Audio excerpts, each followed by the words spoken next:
รคำสลักไว้ในใจบุญคุณท่านยิ่งใหญ่จะลึกไว้ชั่วกาลนานท่านสร้างวีรกรรมนำความสุขสู่ศาสตร์ประสาทท่านแลกด้วยเลือดน้ำตา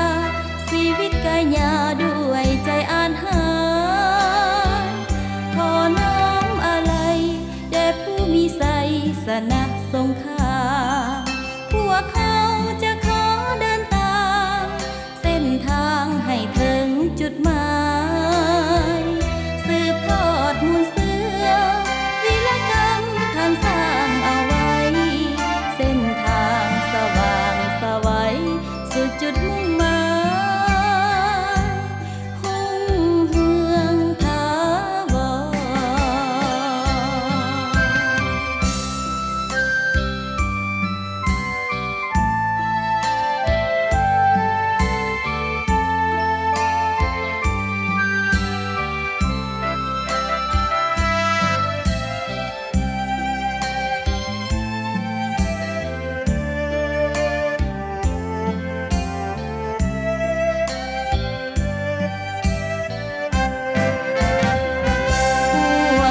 จดจำเขียนอักษรคำสลักไว้ในใจ